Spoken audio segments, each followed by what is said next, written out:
Ratko Mladić, the Serb warlord who terrorized Bosnia in the 1990s, is widely expected to be convicted on Wednesday for the last genocide committed in Europe. Mladić, who was commander of the Bosnian Serb army during the 1992-95 Bosnian conflict and for several years was one of the world's most wanted fugitives, is now 74 and in poor health. His lawyers have argued he is not well enough to hear his verdict and sentence in person, but it is not clear whether they will seek a last-minute postponement. A judge has already rejected a defense effort earlier this month to have the judgment put off. The trial in The Hague, which took 530 days spread over more than 4 years, is arguably the most significant war crimes case in Europe since the Nuremberg Tribunal, in part because of the scale of the atrocities involved. The International Criminal Tribunal for the former Yugoslavia, ICTY, heard from 591 witnesses and examined nearly 10,000 exhibits concerning 106 separate crimes.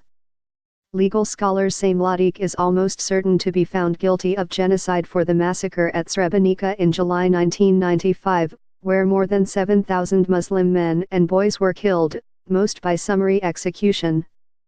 The Bosnian Serb political leader, Radovan Karadzic, was convicted of genocide last year for his role in the Srebrenica killings. Mladić was shown on video giving orders to his troops as the army-age men and teenage boys were separated from their families, shortly before the executions began.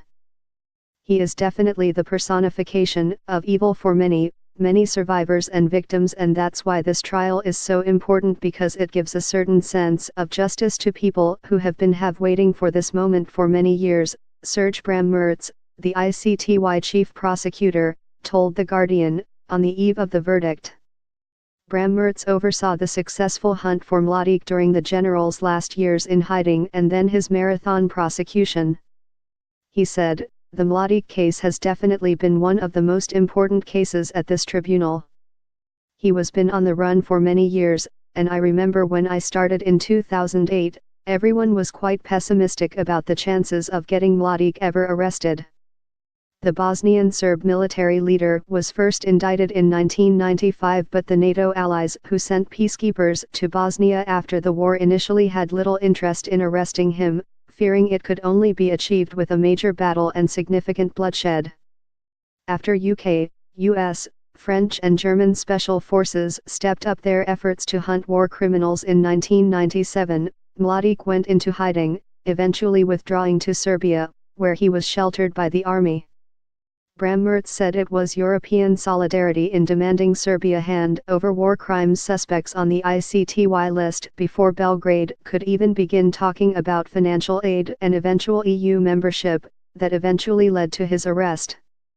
He was found by Serbian police, living in squalor in May 2011, in a cousin's village home near the border with Romania.